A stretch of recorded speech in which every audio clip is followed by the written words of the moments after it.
안녕하세요. 여러분, 잠 못 이루는 밤, 혹은 고요한 새벽, 여러분의 곁을 조용히 지키고 있는 이 목소리에 귀를 기울여 주세요. 지금 여러분이 있는 그곳의 공기는 어떤가요?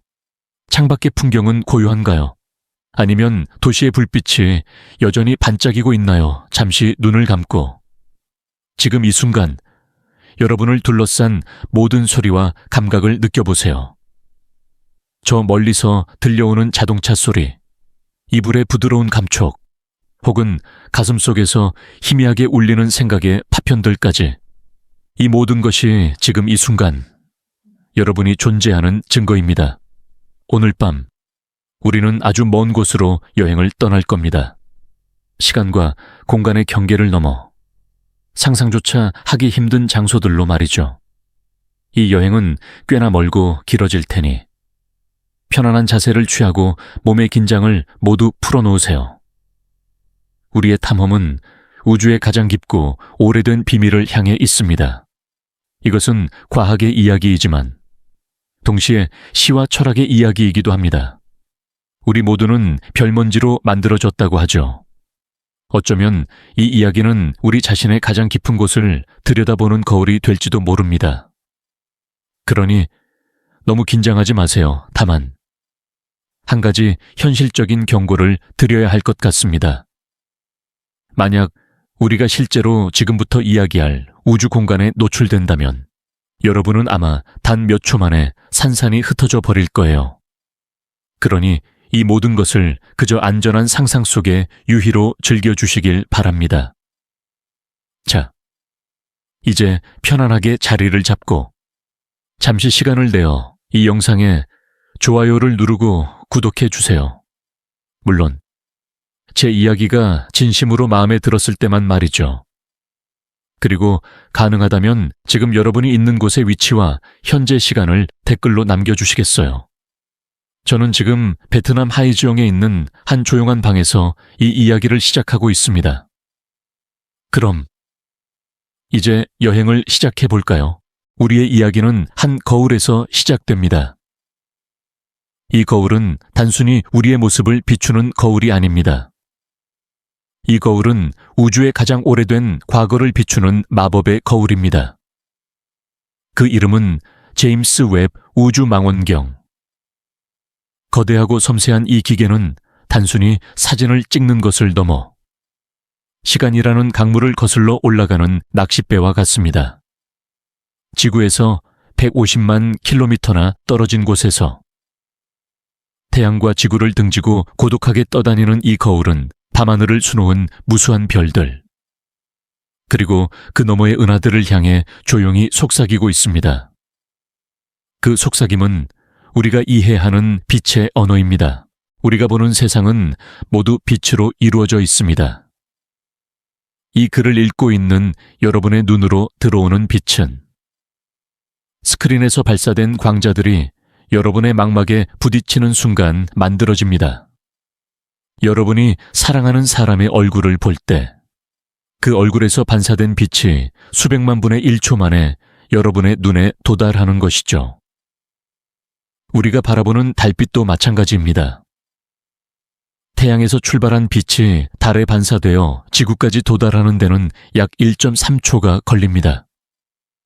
즉, 우리가 지금 보고 있는 달의 모습은 정확히 1.3초 전의 달입니다. 우리가 보는 모든 것은 사실 과거의 모습입니다. 이 간단한 진실은 우리에게 깊은 깨달음을 줍니다. 우리가 과거와 현재를 분리하려는 모든 시도는 실패할 수밖에 없습니다. 현재는 늘 과거의 가장 최근 순간에 불과합니다. 이러한 시간의 거울 개념을 우주로 확장해 봅시다. 가장 가까운 이웃 별인 프록시마 센타우리는 지구에서 약 하천 2광년 떨어져 있습니다. 여기서 광년이라는 단위는 시간을 나타내는 것이 아니라 빛이 1년 동안 나아가는 거리를 의미합니다. 따라서 프록시마 센타우리의 빛이 우리에게 도달하는 데는 4.2년이 걸립니다. 지금 우리가 보는 그 별의 모습은 2년 전의 모습이라는 뜻이죠. 만약 그 별이 4년 전에 사라졌다면 우리는 그것을 0.2년 후에나 알게 될 겁니다. 우주의 시간표는 그렇게 느리고 고독합니다. 제임스 웹 우주망원경이 바라보는 우주는 이보다 훨씬 더 깊은 과거입니다. 이 망원경은 수십억 광년 떨어진 은하들을 관측합니다. 상상해 보세요. 우리가 지금 보는 그 은하의 모습은 수십억 년 전의 모습입니다. 우리가 한 번도 상상해 본 적 없는, 아직 공룡이 지구를 거닐기 훨씬 이전의 모습일 수 있습니다. 그 은혜지적 생명체가 살고 있다고 가정해 봅시다. 만약 그들이 우리를 바라본다면 그들은 아마 공룡이 뛰어노는 지구의 모습을 보고 있을 겁니다. 우리는 너무나 멀리 떨어져 있어서 서로의 현재를 볼 수 없습니다. 우리의 시선은 늘 시간의 차가운 강물에 갇혀 있습니다. 제임스 웹의 거울은 이러한 시간의 강물을 거슬러 올라가기 위해 특별히 제작되었습니다. 허블 우주망원경이 주로 가시광선과 자외선을 관측했다면 제임스 웹은 적외선에 초점을 맞춥니다. 이 적외선이라는 개념은 아주 중요합니다. 빛은 파동의 형태로 전파되는데 우리가 보는 무지개는 파장에 따라 색이 달라지는 가시광선의 스펙트럼입니다. 보라색은 파장이 짧고 빨간색은 파장이 깁니다. 적외선은 이 빨간색 바깥쪽에 있어서 우리 눈에는 보이지 않습니다. 하지만 이 적외선은 우주의 먼지와 가스를 뚫고 지나가는 탁월한 능력을 가지고 있습니다. 마치 짙은 안개 속에서도 사물을 볼 수 있는 열화상 카메라와 같습니다. 왜 이 능력이 그렇게 중요할까요? 우주의 먼지와 가스는 별들이 태어나고 죽는 장소이기도 하지만 동시에 가장 멀고 오래된 은하들의 빛을 가로막는 장막이기도 합니다. 우주가 팽창하면서 멀리 있는 은하의 빛은 우리에게 오는 동안 파장이 점점 길어집니다. 이를 적색편이라고 부릅니다.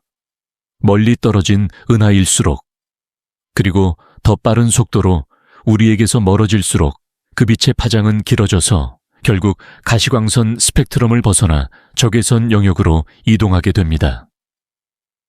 따라서 제임스 웹이 적외선을 관측한다는 것은 곧 우주의 가장 깊은 과거, 즉 최초의 은하들이 발산했던 빛을 포착하겠다는 의미입니다. 우리는 이 망원경을 통해 빅뱅 직후의 우주, 즉 태초의 시간을 엿보려는 시도를 하고 있는 것입니다. 제임스 웹 우주망원경의 거울은 베릴륨이라는 가볍고 단단한 금속으로 만들어진 육각형 조각 10개로 이루어져 있습니다. 이 조각들은 서로 정교하게 연결되어 하나의 거대한 거울을 이룹니다.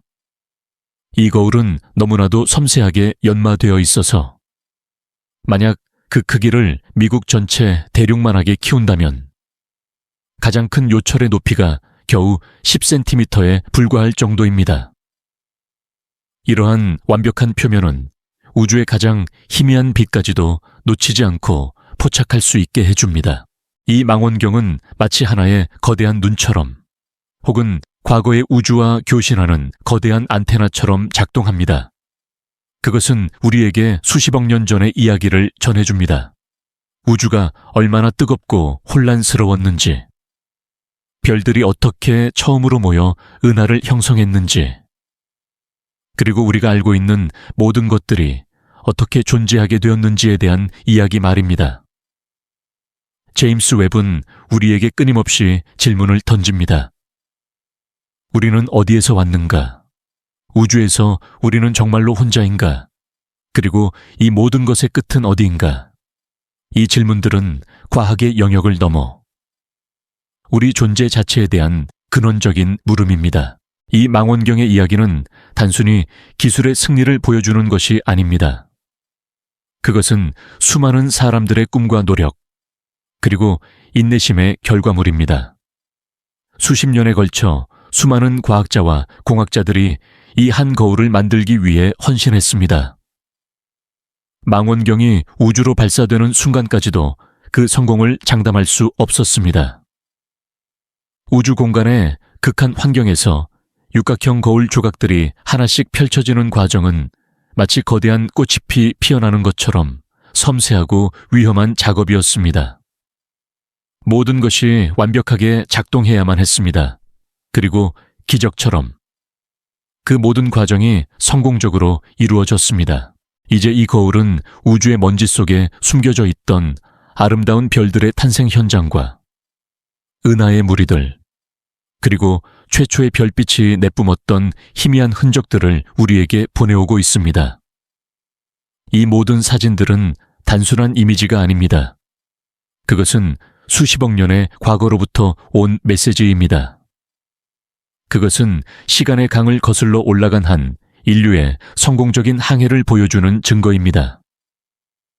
이 거울은 이제 우리의 새로운 눈이 되어 우리 존재의 근원을 향한 여정을 계속하고 있습니다.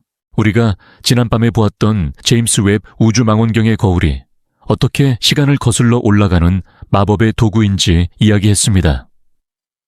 그 거울이 특별한 이유 중 하나는 바로 적외선이라는 빛의 언어를 이해한다는 점이었죠. 오늘은 그 빛의 오래된 이야기에 대해 조금 더 깊이 들어가 볼까 합니다. 모든 것은 빛으로 시작됩니다. 아주 미세한 입자인 동시에 파동인 빛은 우리 우주의 가장 기본적인 언어입니다. 우리가 세상을 볼 수 있는 것은 눈이라는 놀라운 기관이 이 빛의 언어를 해독하기 때문이죠.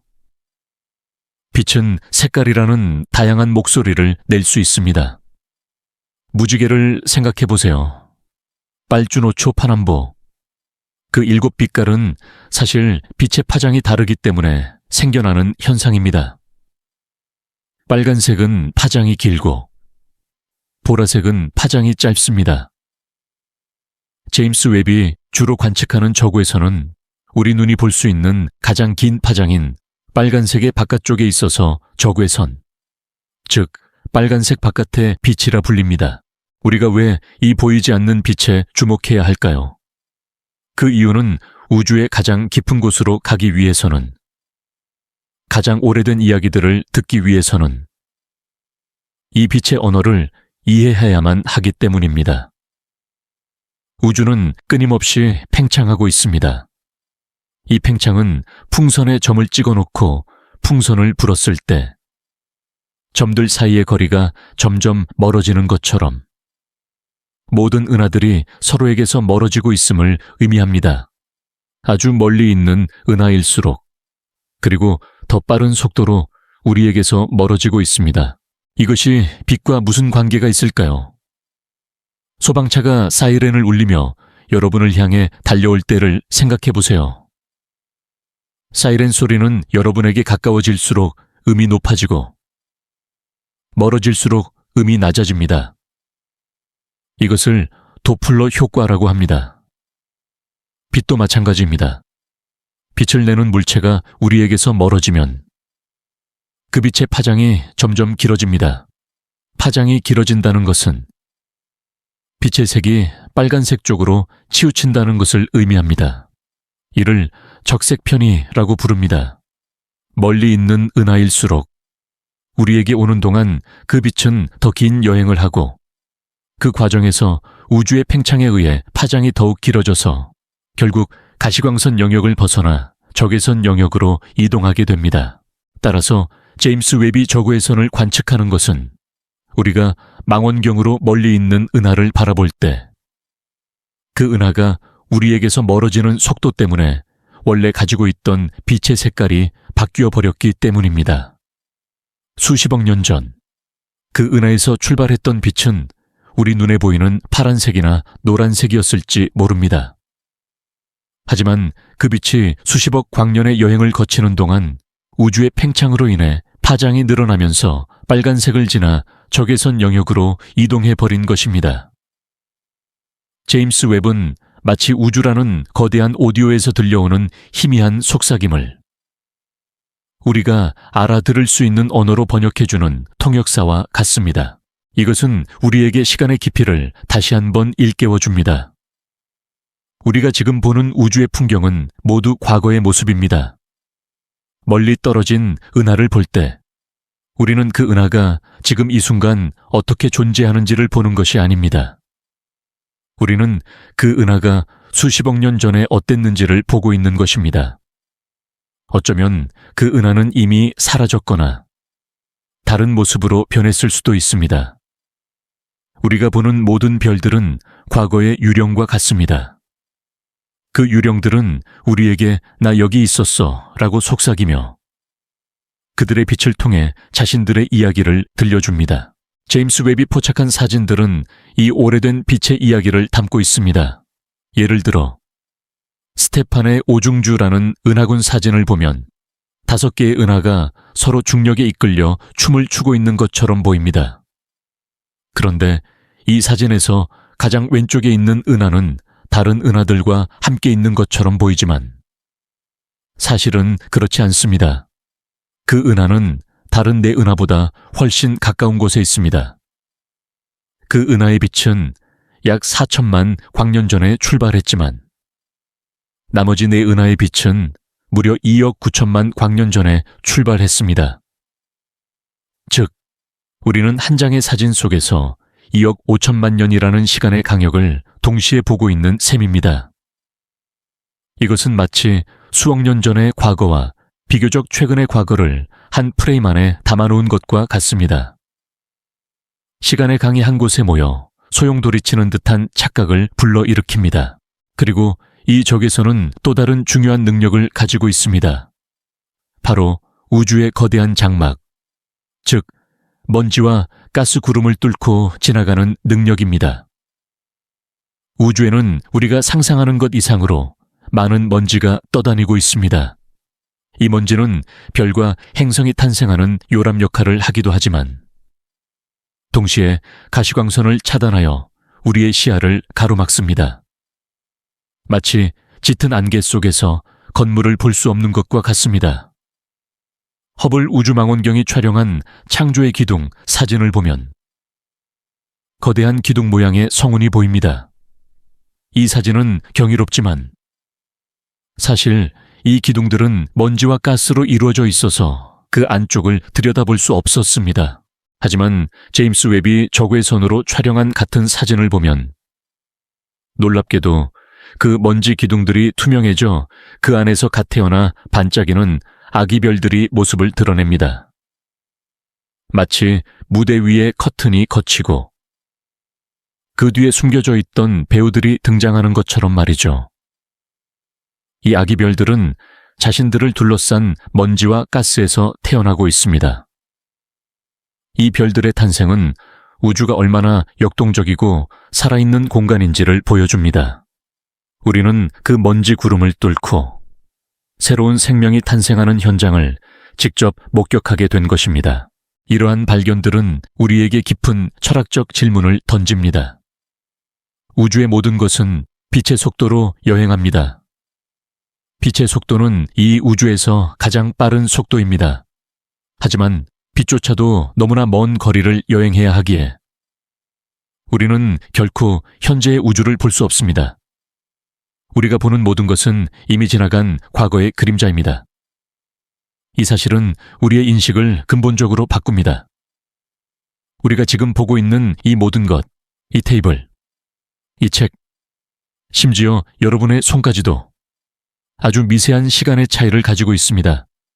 우리가 우리의 손을 볼 때 그 손에서 반사된 빛이 눈에 들어오는 데는 수십억 분의 1초가 걸립니다. 그것은 과거의 손입니다. 물론 그 시간의 차이는 너무나 미미해서 우리가 의식할 수 없지만 우주적인 관점에서는 이 모든 것이 의미를 가집니다. 우리는 시간 속에 갇힌 존재들입니다. 빛이라는 매개체를 통해 과거와 소통하며 살아가는 존재들입니다. 제임스 웹이 보내온 이 오래된 빛들은 우리에게 우주의 나이만큼이나 오래된 이야기를 들려줍니다. 그것은 우주의 가장 원시적인 상태에 대한 이야기, 최초의 별들이 어떻게 태어나고 죽었는지에 대한 이야기, 그리고 그들의 죽음이 어떻게 새로운 생명의 재료를 만들어냈는지에 대한 이야기입니다. 사실 우리는 아직 빛의 속도가 왜 절대적인 상수인지, 그리고 빛이 과연 무엇인지 확실히 알지 못합니다. 이 빛의 이야기는 우리를 우주의 가장 깊은 미스터리로 이끌어갑니다. 우리가 알고 있는 모든 것은 이 빛의 흔적일 뿐입니다. 우리는 그저 이 흔적을 따라가며 우주의 오래된 지도를 조금씩 그려나가고 있을 뿐입니다. 지난밤 우리는 제임스 웹 우주망원경이 포착하는 빛의 오래된 이야기에 대해 나누었습니다. 멀고 먼 은하에서 출발한 빛이 수십억 년의 여행 끝에 우리에게 도달할 때 우주의 팽창으로 인해 파장이 늘어나 적외선이 된다는 사실을 알게 되었죠. 오늘은 그 적외선이 꿰뚫고 지나가는 우주의 거대한 장막, 즉 먼지와 가스구름 속에서 벌어지는 가장 아름답고 경이로운 현상에 대해 이야기해 볼까 합니다. 바로 별들의 탄생입니다. 우주는 우리가 생각하는 것처럼 텅 빈 공간이 아닙니다. 우주는 거대한 먼지와 가스의 바다입니다. 이 먼지와 가스는 주로 수소와 헬륨으로 이루어져 있으며 우주의 모든 곳에 미세하게 퍼져 있습니다. 그런데 이 물질들이 어떤 이유로 한 곳에 모이게 되면 이야기는 시작됩니다. 마치 우리의 꿈처럼. 이 거대한 구름들은 서서히 뭉쳐져서 별들의 요람이 됩니다. 과학자들은 이것을 성군이라고 부릅니다. 제임스 웹이 포착한 사진들 중에는 이 성군의 모습이 많습니다. 그 중에서도 카리나 성군이나 독수리 성군과 같은 사진은 그야말로 우주적 예술작품이라고 할 수 있습니다. 이 성운들은 마치 캔버스 위에 물감을 풀어놓은 것처럼 알록달록한 색깔과 복잡한 형태로 빛나고 있습니다. 하지만 이 아름다움 뒤에는 엄청난 폭력과 혼란이 숨겨져 있습니다. 성운 속의 먼지와 가스 구름은 끊임없이 움직이고 서로 충돌하고 압축됩니다. 이 과정에서 중력이라는 보이지 않는 손이 그들을 한 곳으로 끌어당기기 시작합니다. 상상해 보세요. 아주 미세한 먼지 입자 하나하나가 서로를 끌어당기는 힘. 그 힘이 수십만 년, 수백만 년 동안 축적되면 거대한 가스 구름이 서서히 붕괴하기 시작합니다. 이러한 붕괴 과정은 마치 거대한 거미줄에 걸린 이슬 방울처럼 수많은 작은 조각들로 나뉩니다. 각 조각들은 자신만의 중력을 가지게 되고 스스로의 무게를 견디지 못해 더욱 빠르게 수축합니다. 조각의 중심부로 물질이 쏟아져 들어오면서 압력과 온도는 상상할 수 없을 만큼 높아집니다. 이 중심부는 점점 뜨거워져서 붉은 빛을 띠기 시작합니다. 우리는 이 단계를 원시별이라고 부릅니다. 이 원시별은 아직 핵융합 반응을 시작하지 않았지만 이미 자신의 존재를 알리기 시작합니다. 제임스 웹이 적외선으로 바라본 성운 속에는 이 원시별들의 모습이 아주 선명하게 보입니다. 가시광선으로는 그저 검은 장막처럼 보이던 곳이 제임스 웹의 눈에는 수많은 아기별들로 반짝이고 있는 것입니다. 이 별들은 자신을 둘러싼 먼지 구름을 뚫고 빛을 내뿜고 있습니다. 이 빛은 마치 갓 태어난 아기가 처음으로 내는 울음소리처럼 자신의 탄생을 우주에 알리는 신호입니다. 원시별의 중심부 온도가 1000만도에 이르면 기적이 일어납니다. 수소 원자핵들이 서로 충돌하여 헬륨 원자핵을 만들어내는 핵융합 반응이 시작되는 것입니다. 이 핵융합 반응은 엄청난 양의 에너지를 방출하며 별은 드디어 스스로 빛을 내기 시작합니다. 이 순간 원시별은 비로소 완전한 별이 됩니다. 이것은 단순한 과학적 현상이 아닙니다. 그것은 물질이 에너지로, 죽은 먼지가 살아있는 빛으로 변하는 연금술과 같습니다. 우리는 이 과정을 통해 우주의 가장 기본적인 물질인 수소가 별이라는 존재로 변신하는 것을 목격하는 것입니다. 그런데 여기서 흥미로운 사실은 우리가 먼지라고 부르는 이 미세한 입자들이 생명의 기원에 얼마나 중요한 역할을 하는지입니다. 이 우주 먼지들은 탄소, 산소, 규소 등 다양한 원소들을 포함하고 있습니다. 이 원소들은 별의 내부에서 만들어진 것이 아니라 이미 과거에 죽은 별들의 잔해에서 왔습니다. 마치 죽은 생명체가 새로운 생명체의 토양이 되듯이 과거의 별들이 남긴 유산이 새로운 별과 행성, 그리고 결국에는 생명체의 재료가 되는 것입니다. 우리의 몸을 구성하는 모든 원소, 즉 탄소, 산소, 철분 등은 모두 별의 내부에서 만들어지거나 별이 폭발하면서 우주로 흩뿌려진 것들입니다. 칼 세이건이 말했듯이 우리는 모두 별먼지입니다. 우리는 별의 아이들이며 우리의 존재는 별의 탄생과 죽음의 순환 속에 깊이 뿌리 내리고 있습니다. 제임스 웹이 포착한 별들의 요람 사진들은 이 순환의 아름다움을 보여줍니다. 우리는 한 사진 속에서 별이 태어나고 성장하고 그리고 어떤 별들은 이미 죽어가는 모습을 동시에 볼 수 있습니다. 이 사진들은 우주가 정지된 공간이 아니라 끊임없이 움직이고 변화하고 스스로를 재창조하는 살아있는 유기체임을 보여줍니다. 이러한 별들의 탄생 과정은 우리에게 깊은 철학적 질문을 던집니다. 과연 이 모든 것은 우연일까요?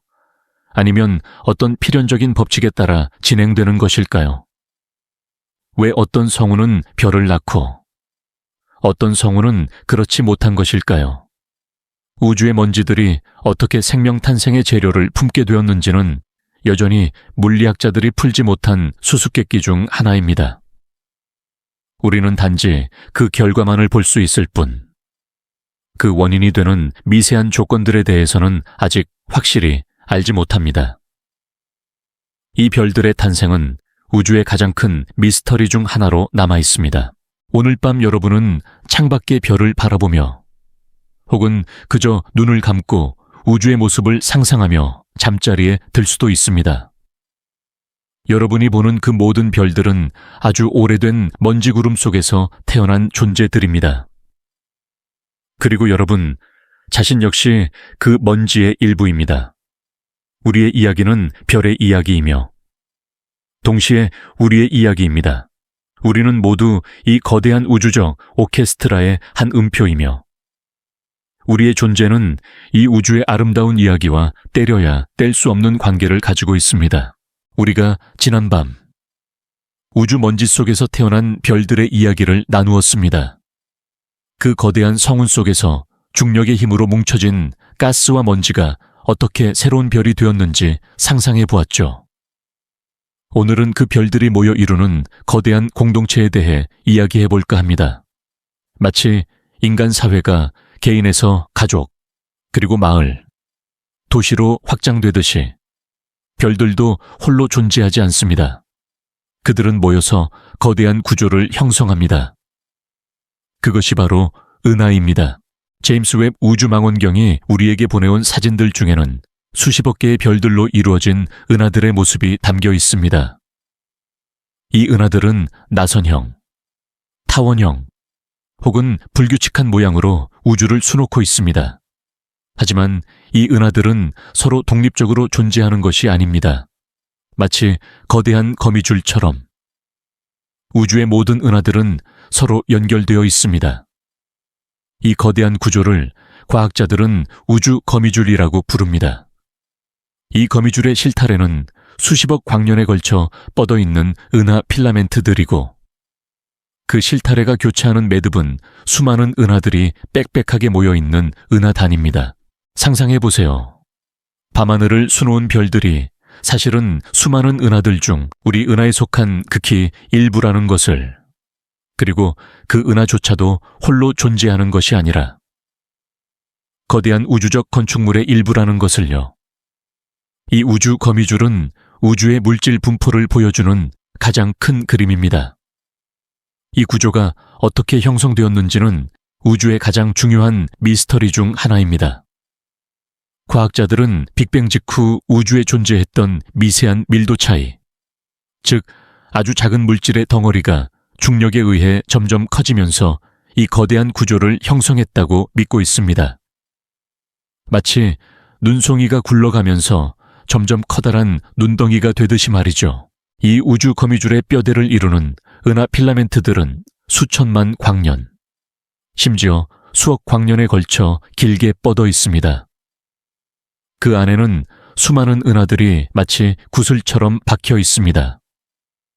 그리고 이 필라멘트들이 만나는 지점에는 은하단이라는 거대한 은하들의 도시가 형성되어 있습니다. 이 은하단에는 수백, 수천 개의 은하들이 중력에 의해 묶여 있습니다. 우리 은하가 속한 국부 은하군 역시 천여자리 은하단이라는 더 큰 은하단의 변두리에 위치해 있습니다. 우리는 이 거대한 우주적 이웃들과 중력이라는 보이지 않는 끈으로 연결되어 있는 것입니다. 제임스 웹이 포착한 은하단의 사진은 정말로 장관입니다. 사진 속에는 수많은 은하들이 각기 다른 색과 모양을 뽐내며 춤을 추고 있습니다. 어떤 은하는 서로 합쳐지고, 어떤 은하는 중력에 의해 찢어지고, 또 어떤 은하는 새로운 별들을 맹렬하게 만들어내고 있습니다. 이 모든 것은 중력이라는 우주의 지휘자가 만들어내는 거대한 오케스트라와 같습니다. 은하들이 서로에게 다가가고, 부딪히고, 합쳐지는 과정은 혼돈처럼 보이지만, 동시에 새로운 질서를 만들어내는 창조의 과정이기도 합니다. 은하들이 서로 춤추는 이 과정은 우리에게 깊은 영감을 줍니다. 우주에는 끊임없는 변화와 역동성이 존재합니다. 정지된 것은 아무것도 없습니다. 모든 것은 서로 영향을 주고받으며 진화합니다. 우리 은하 역시 수십억 년 후에 이웃 은하인 안드로메다 은하와 충돌하고 합쳐져서 하나의 거대한 타원형 은하를 만들게 될 것입니다. 이것은 파괴가 아니라 새로운 탄생입니다. 이 충돌의 과정에서 가스와 먼지가 압축되어 수많은 새로운 별들이 태어날 것입니다. 우리는 지금 이 순간에도 이 거대한 우주적 춤의 일부를 목격하고 있는 것입니다. 그런데 여기서 한 가지 의문이 생깁니다. 이 거대한 은하들이 어떻게 서로에게 영향을 미치고 어떻게 묶여 있을까요? 그것은 바로 우리가 볼 수 없는 물질, 즉 암흑 물질 때문입니다. 놀랍게도 우리가 볼 수 있는 모든 물질, 즉 별, 행성, 가스, 먼지는 우주의 전체 질량 중 겨우 5%에 불과합니다. 나머지 95%는 우리가 알지 못하는 암흑 물질과 암흑 에너지로 이루어져 있습니다. 이 암흑 물질은 빛을 내지도, 흡수하지도, 반사하지도 않기 때문에 직접 볼 수 없습니다. 하지만 그 물질이 가진 중력을 통해 우리는 그 존재를 유추할 수 있습니다. 우리가 보는 은하들은 사실 암흑 물질이라는 거대한 헤일로, 즉 후광 속에 갇혀 있는 것처럼 보입니다. 이 암흑 물질의 중력이 없었다면 은하들은 그 빠른 회전 속도를 이기지 못하고 산산이 흩어져 버렸을 것입니다. 은하들이 은하단에 모여 있는 것 역시 이 암흑 물질의 중력 덕분입니다. 우주 거미줄의 뼈대를 이루는 것도 바로 이 암흑 물질입니다. 이 보이지 않는 물질이 우주의 거대한 구조를 형성하는 데 결정적인 역할을 하는 것입니다. 이것은 우리에게 한 가지 중요한 사실을 알려줍니다. 우리가 보고 인식할 수 있는 것만이 전부가 아니라는 것을요.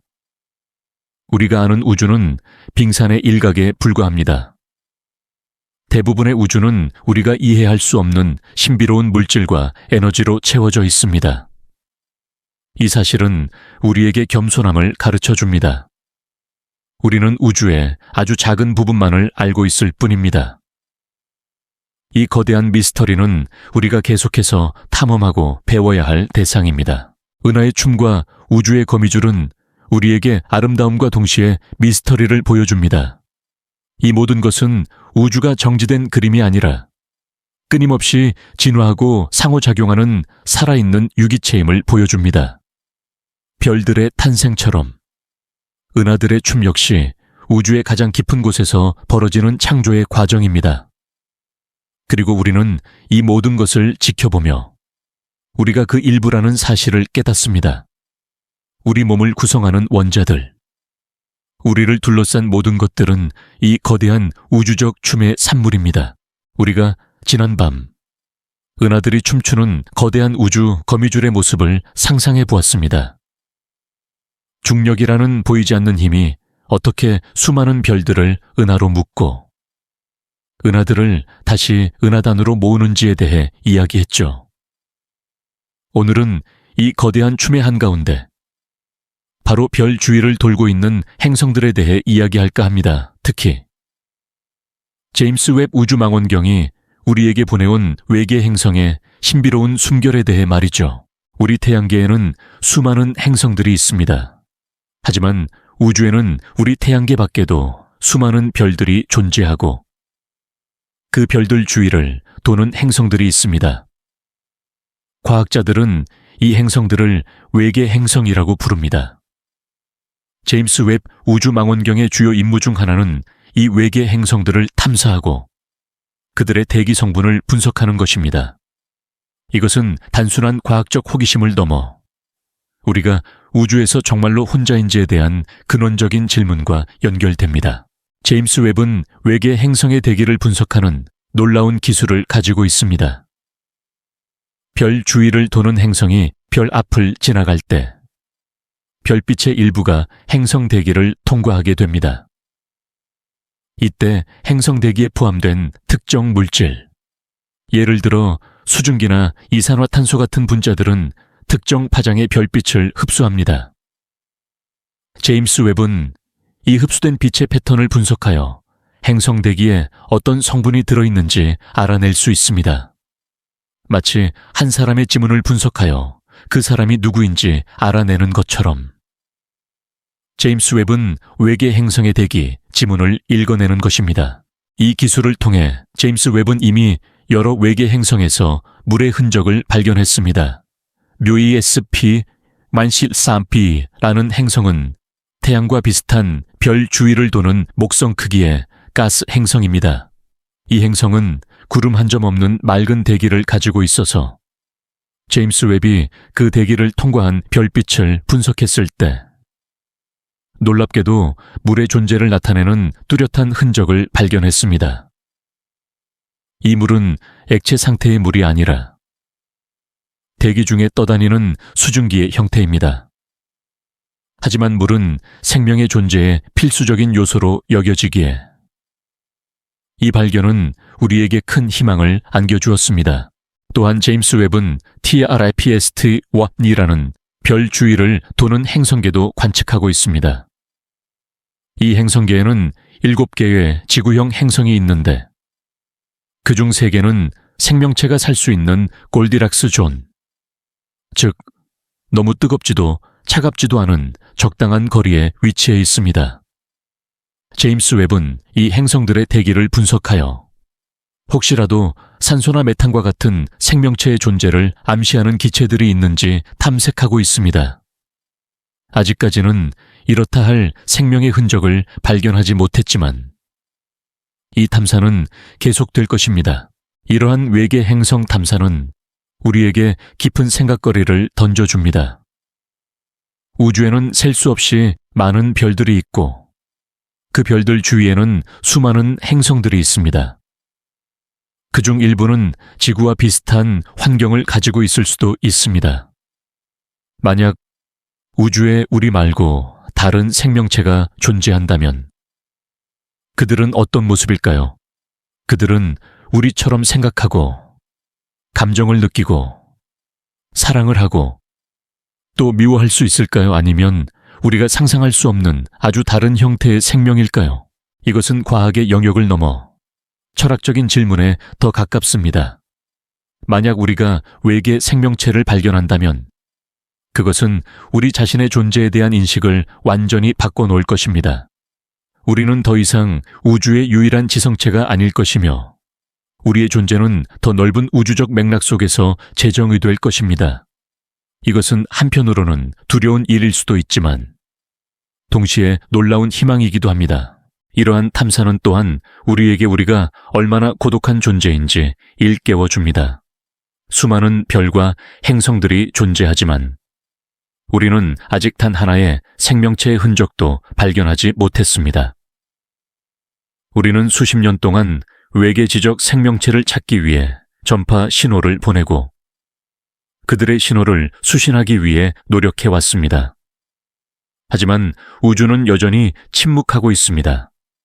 이것을 페르미 역설이라고 부릅니다. 만약 외계 지적 생명체가 존재한다면 왜 우리는 그 어떤 흔적도 찾을 수 없는가라는 질문이죠. 이 역설은 우주가 생각보다 더 조용하고 외로운 곳일 수도 있다는 섬뜩한 가능성을 제시합니다. 제임스 웹 우주망원경이 외계 행성의 대기를 분석하는 과정은 우주에서 우리의 위치를 찾는 고독한 여정입니다. 우리는 어둠 속에서 조심스럽게 다른 존재의 숨결을 찾고 있습니다. 우리는 그 숨결이 우리와 같은 것인지 아니면 완전히 다른 것인지 알 수 없습니다. 하지만 우리는 이 탐사를 멈추지 않을 것입니다. 왜냐하면 이 탐사는 결국 우리 자신을 이해하기 위한 여정이기 때문입니다. 외계 행성에서 물이나 산소 같은 물질의 흔적을 찾는 행위는 우리가 지구라는 행성에서 어떻게 존재하게 되었는지에 대한 질문과도 연결됩니다.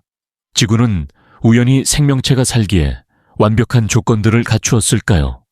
아니면 우주의 다른 곳에서도 흔하게 일어나는 일일까요?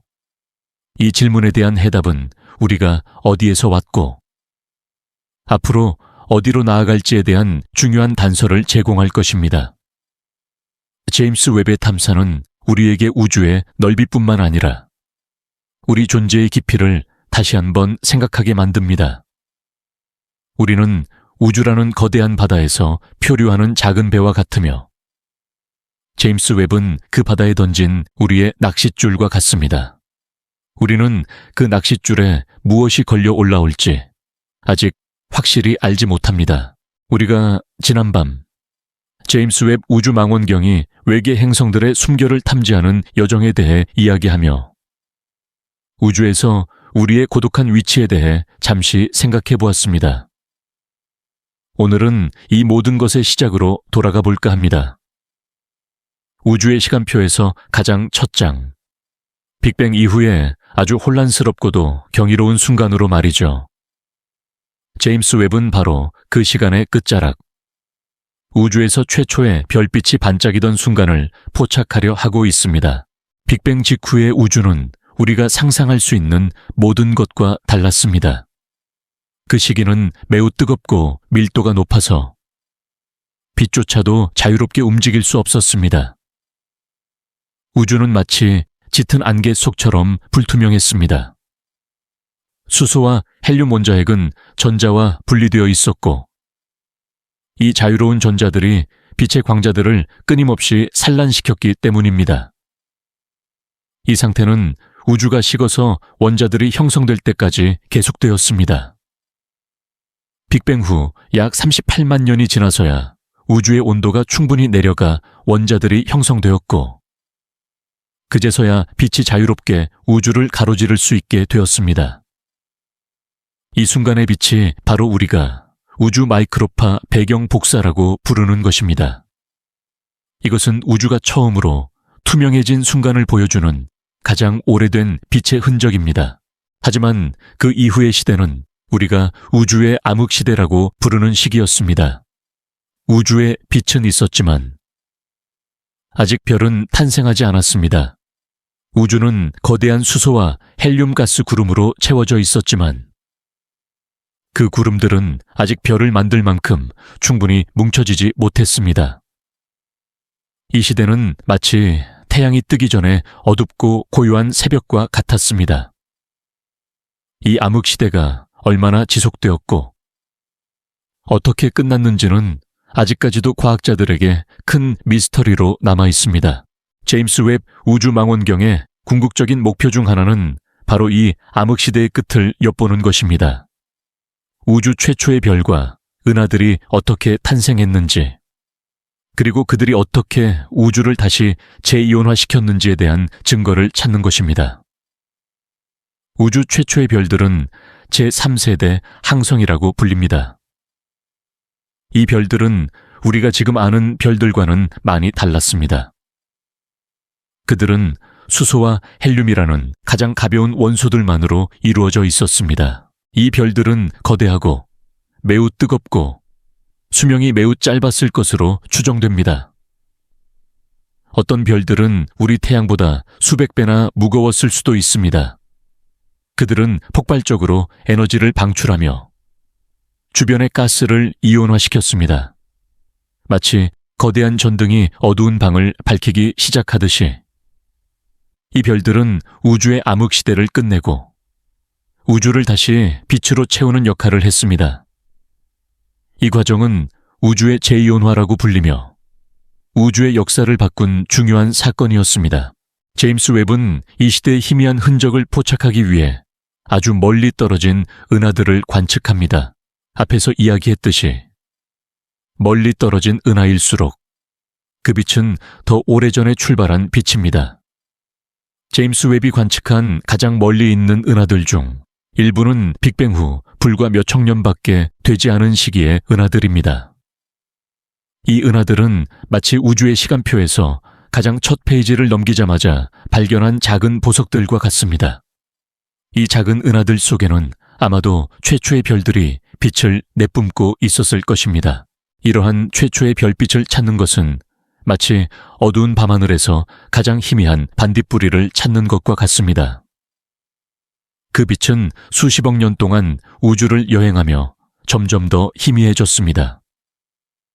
또한 우주의 팽창으로 인해 파장이 극도로 늘어나 적외선 영역을 지나 더 먼 파장까지 이동했을 것입니다. 제임스 웹의 민감한 적외선 센서만이 그 희미한 흔적을 포착할 수 있습니다. 이것은 단순히 오래된 빛을 보는 것을 넘어섭니다. 그것은 우리가 어떻게 존재하게 되었는지에 대한 근원적인 질문에 답을 찾는 것입니다. 우주 최초의 별들은 수소와 헬륨으로만 이루어져 있었지만 그들이 폭발적으로 죽으면서 탄소, 산소, 철과 같은 무거운 원소들을 우주에 흩뿌렸습니다. 이 원소들이 있어야만 우리와 같은 생명체와 행성들이 만들어질 수 있었습니다. 우리는 모두 그 최초의 별들이 남긴 유산의 산물입니다.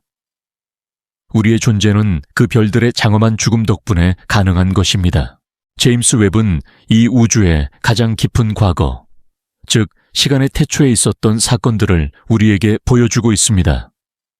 이 모든 발견들은 우리에게 한 가지 진실을 속삭입니다. 우주는 우연히 만들어진 것이 아니며 모든 것은 깊은 연결고리를 가지고 있다는 것입니다.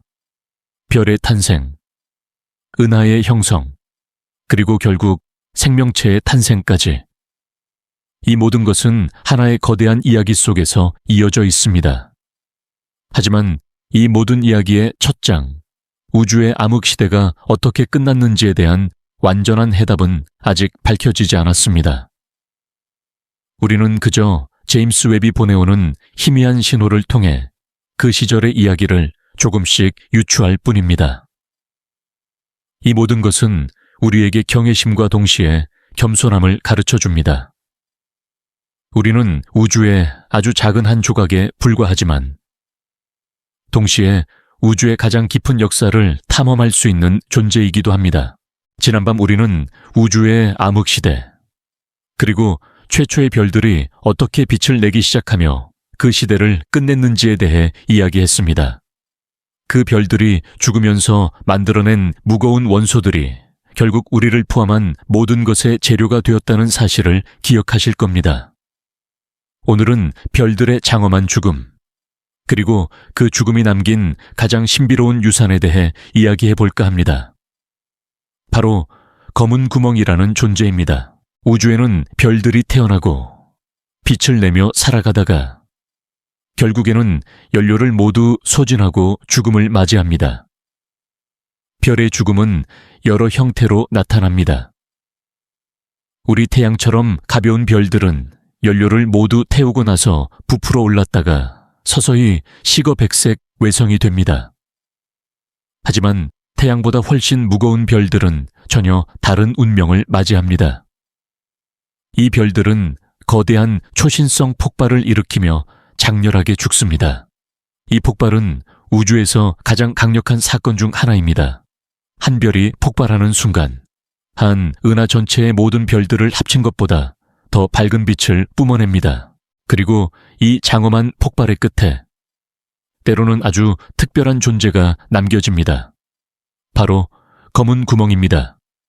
검은 구멍은 너무나도 밀도가 높아서 그 주변의 모든 것을 집어삼키는 강력한 중력을 가지고 있습니다. 그 중력은 너무나 강력해서 심지어 빛조차도 그곳을 벗어날 수 없습니다. 그래서 우리는 검은 구멍을 직접 볼 수 없습니다. 검은 구멍이라는 이름은 바로 이 사실에서 유래했습니다. 그것은 우주의 거대한 침묵이자 보이지 않는 거울과도 같습니다. 하지만 우리는 검은 구멍을 간접적으로 관측할 수 있습니다. 검은 구멍은 그 주변의 가스와 먼지를 빨아들이는데 이때 그 물질들이 빛의 속도에 가깝게 회전하며 엄청난 양의 X선과 감마선을 방출합니다. 과학자들은 이 빛을 관측하여 검은 구멍의 존재를 유추합니다. 제임스 웹 우주망원경 역시 검은 구멍 주변의 물질들을 관측하여 이 신비로운 존재의 비밀을 파헤치는 데 기여하고 있습니다. 그런데 여기서 더욱 놀라운 사실이 있습니다. 거의 모든 은하의 중심부에는 초대 질량 블랙홀, 즉 태양 질량의 수백만 배, 심지어 수십억 배에 달하는 거대한 검은 구멍이 존재한다는 것입니다. 우리 은하의 중심에도 궁수자리 A라는 이름의 초대 질량 블랙홀이 숨어 있습니다. 이 거대한 검은 구멍은 은하의 진화에 중요한 역할을 하는 것으로 보입니다. 이 초대 질량 블랙홀은 그 주변의 별들과 가스에 영향을 미치며 은하의 별 탄생 속도를 조절하는 데 기여합니다. 때로는 물질을 빨아들여 밝은 에너지를 내뿜기도 하고 때로는 강력한 제트를 분출하여 주변 가스를 흩뿌리기도 합니다. 이것은 마치 은하라는 거대한 오케스트라의 지휘자와 같습니다. 이 지휘자가 없다면 오케스트라는 혼란에 빠질 것입니다. 제임스 웹이 포착한 사진들은 이 은하 중심부의 검은 구멍이 어떻게 활동하는지 보여주는 귀중한 단서를 제공합니다. 예를 들어 제임스 웹이 촬영한 카시오페이아 A라는 초신성 잔의 사진을 보면 거대한 폭발의 흔적과 함께 그 중심에 아주 작은 점이 보입니다. 이 점이 바로 검은 구멍일 가능성이 높습니다. 이 사진은 우리에게 별의 죽음이 어떻게 새로운 시작을 알리는지, 그리고 그 죽음의 결과물이 어떻게 새로운 우주적 현상을 일으키는지 보여줍니다. 검은 구멍은 우리에게 존재의 가장 깊은 미스터리를 던져줍니다. 검은 구멍의 사건의 지평선, 즉 빛조차 탈출할 수 없는 경계 너머에는 무엇이 있을까요? 물리학자들은 아직 그에 대한 확실한 답을 내놓지 못하고 있습니다. 어떤 이들은 그곳이 다른 우주로 통하는 문일지도 모른다고 상상하고 또 어떤 이들은 모든 물리법칙이 무너지는 특이점일 뿐이라고 말합니다. 사실 우리는 아직 검은 구멍 내부에서 어떤 일이 벌어지는지 확실히 알지 못합니다. 그것은 우주의 가장 깊은 곳에 숨겨진 비밀이자 우리의 지식이 도달할 수 없는 한계점입니다. 이 검은 구멍의 이야기는 우리에게 깊은 철학적 질문을 던집니다. 우주의 모든 것을 삼키는 이 존재는 우리에게 무엇을 말하려 하는 것일까요? 그것은 우주가 단순히 아름다움과 질서로만 이루어진 곳이 아니라 우리가 이해할 수 없는 신비와 파괴적인 힘도 함께 공존하는 곳임을 상기시켜 줍니다. 검은 구멍은 우주라는 거대한 이야기에서 가장 어둡고 가장 깊은 부분을 차지하고 있습니다. 하지만 이 어둠 속에서도 빛은 존재합니다. 검은 구멍은 별의 죽음에서 탄생하지만 그 과정에서 우주의 새로운 물질을 재분배하고 은하의 진화를 조절하는 데 기여합니다. 파괴가 곧 창조의 원동력이 되는 것입니다. 마치 우리의 삶에서도 가장 어두운 순간이 가장 큰 깨달음을 주는 것처럼 말이죠. 검은 구멍은 우리에게 파괴와 창조의 순환을, 그리고 우리가 이해하지 못하는 것들도 이 우주에서 중요한 역할을 한다는 사실을 속삭여줍니다. 이 모든 것은 우리가 알고 있는 것보다 훨씬 더 큰 그림의 일부입니다. 지난밤 우리는 검은 구멍의 신비와 그 존재가 우리에게 던지는 깊은 미스터리에 대해 이야기했습니다. 별의 죽음이 어떻게 새로운 창조의 씨앗이 되고, 은하의 중심에서 거대한 검은 구멍이 어떻게 은하의 진화를 조율하는지 상상해 보았죠. 오늘은 그 검은 구멍의 존재를 가능하게 만든 우주의 가장 근본적인 법칙 중 하나, 바로 아인슈타인의 일반 상대성 이론과 그 이론이 예측한 놀라운 현상인 중력 렌즈에 대해 이야기할까 합니다. 우리가 세상을 인식하는 방식은 뉴턴의 물리학에 익숙해져 있습니다. 뉴턴은 중력을 질량을 가진 두 물체 사이에 보이지 않는 인력이라고 설명했습니다. 이 설명은 우리가 사는 지구 위에서는 완벽하게 들어맞았습니다. 사과가 나무에서 떨어지는 현상, 행성이 태양 주위를 도는 현상 등을 성공적으로 예측했죠. 하지만 아인슈타인은 이 중력에 대한 우리의 이해를 완전히 뒤집어 놓았습니다. 아인슈타인은 중력이 단순한 힘이 아니라 질량을 가진 물체가 시공간이라는 우주의 직물, 혹은 양탄자를 휘게 만드는 현상이라고 설명했습니다. 상상해 보세요. 탱탱하게 펼쳐진 거대한 양탄자 위에 무거운 쇠구슬을 올려놓는다고 가정해 봅시다. 쇠구슬의 무게 때문에 양탄자는 움푹 패일 것입니다. 이제 그 옆에 더 작은 구슬을 굴려보세요. 작은 구슬은 쇠구슬 옆을 지나가면서 쇠구슬이 만들어낸 휘어진 길을 따라 굴러갈 것입니다. 아인슈타인은 이것이 바로 중력이라고 설명했습니다. 태양과 같은 거대한 질량을 가진 물체가 시공간을 휘게 만들고, 지구는 그 휘어진 시공간을 따라 운동하기 때문에 태양 주위를 공전하는 것처럼 보인다는 것입니다. 이 이론의 가장 놀라운 예측 중 하나는 빛조차도 중력의 영향을 받는다는 것이었습니다. 뉴턴의 물리학에서는 빛은 질량이 없기 때문에 중력의 영향을 받지 않는다고 생각했습니다. 하지만 아인슈타인은 빛도 휘어진 시공간을 따라 움직일 것이라고 예측했습니다. 이 예측은 1919년 영국의 천문학자 아서 에딩턴에 의해 입증되었습니다. 그는 개기일식 때 태양 근처를 지나는 별빛이 태양의 중력 때문에 휘어져 보이는 것을 관측하여 아인슈타인의 이론이 옳았음을 증명했습니다. 이러한 현상이 우주의 거대한 스케일에서 일어날 때 우리는 중력 렌즈 현상을 목격하게 됩니다. 아주 멀리 떨어진 은하에서 출발한 빛이 우리에게 오는 길에 거대한 질량을 가진 은하단이나 검은 구멍을 지나게 됩니다. 이때 이 무거운 물체는 시공간을 휘게 만들어 그 뒤에 있는 먼 은하의 빛을 마치 돋보기나 렌즈처럼 왜곡시키고 확대하여 우리에게 보여줍니다. 제임스 웹 우주망원경이 우리에게 보내온 사진들 중에는 이 중력 렌즈 현상을 보여주는 놀라운 이미지들이 많습니다. 예를 들어 거대한 은하단 주변에 마치 활처럼 굽은 붉은 빛의 줄무늬들이 보이는 사진이 있습니다. 이 활 모양의 빛은 사실 은하단 뒤에 있는 아주 멀고 오래된 은하의 모습입니다. 은하단이 렌즈 역할을 하여 그 먼 은하의 빛을 왜곡시켜 우리에게 보여주는 것입니다.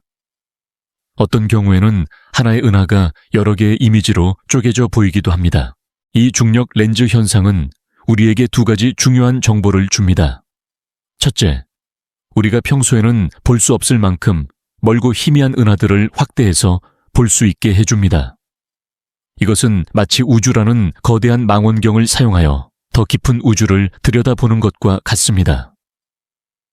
둘째, 이 렌즈의 왜곡 정도를 분석하여 우리가 볼 수 없는 물질, 즉 암흑 물질의 분포를 추정할 수 있게 해줍니다. 앞에서 이야기했듯이 암흑 물질은 빛을 내지 않기 때문에 직접 볼 수 없지만 그 물질이 가진 중력은 시공간을 휘게 만들어 빛을 휘게 합니다. 따라서 빛이 휘는 정도를 측정하면 그곳에 얼마나 많은 질량이 숨어 있는지 알 수 있습니다.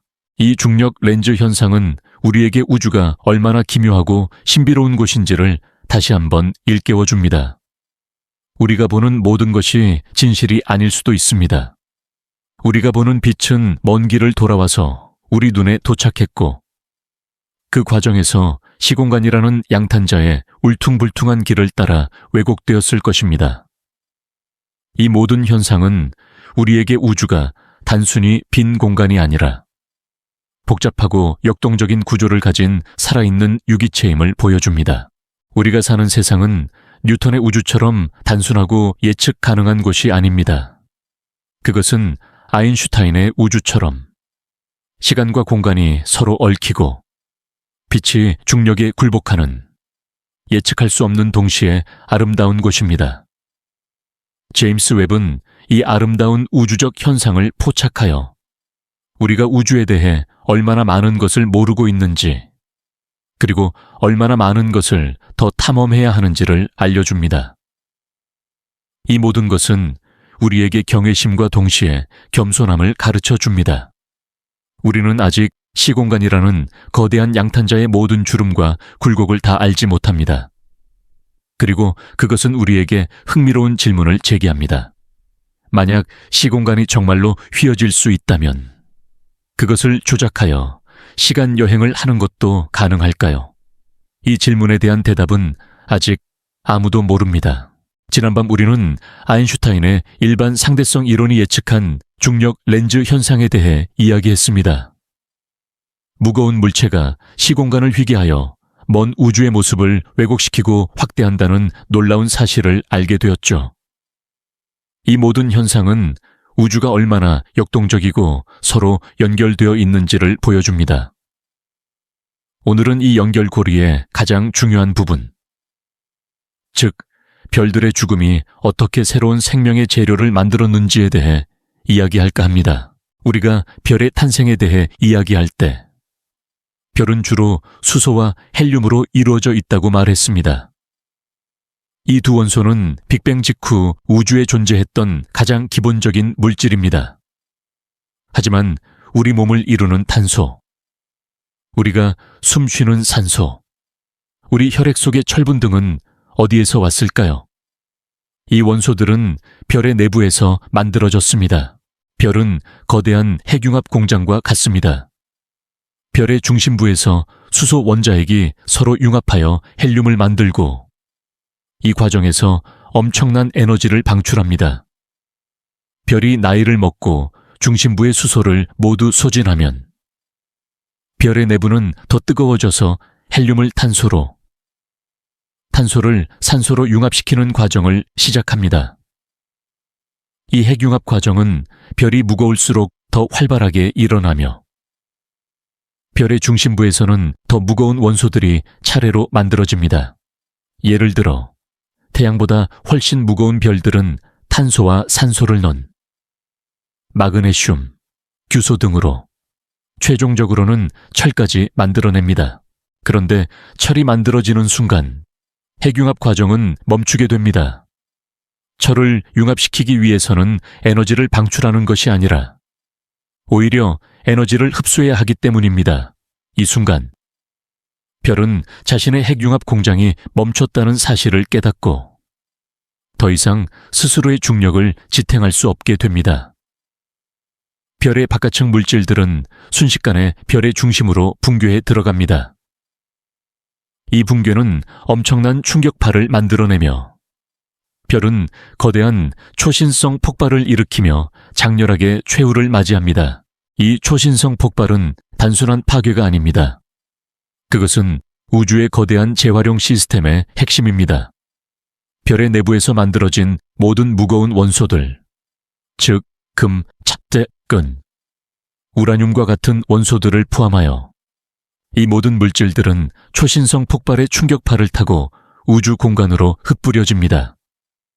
마치 거대한 폭죽이 터지면서 아름다운 불꽃과 함께 작은 조각들을 사방으로 흩뿌리는 것처럼 말이죠.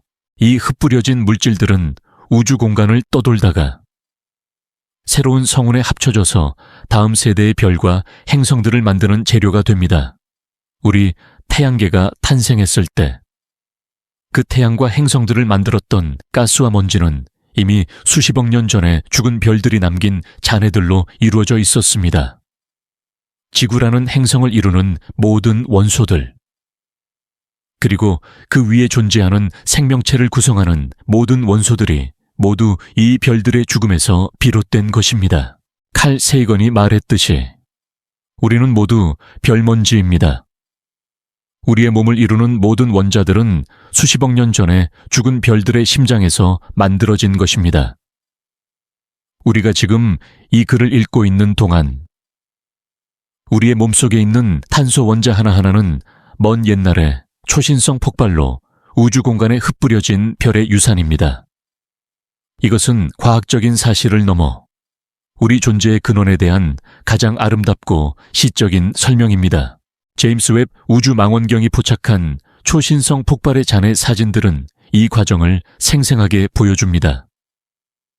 거대한 가스와 먼지 구름이 폭발의 흔적을 따라 아름다운 모양으로 퍼져나가고 있습니다. 이 사진들은 파괴의 흔적처럼 보이지만 동시에 새로운 생명의 씨앗을 뿌리고 있는 창조의 현장이기도 합니다.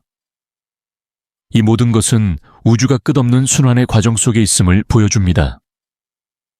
탄생과 죽음, 파괴와 창조가 서로 떼려야 뗄 수 없는 관계를 가지고 있다는 것을요. 그런데 여기서 한 가지 흥미로운 질문이 생깁니다.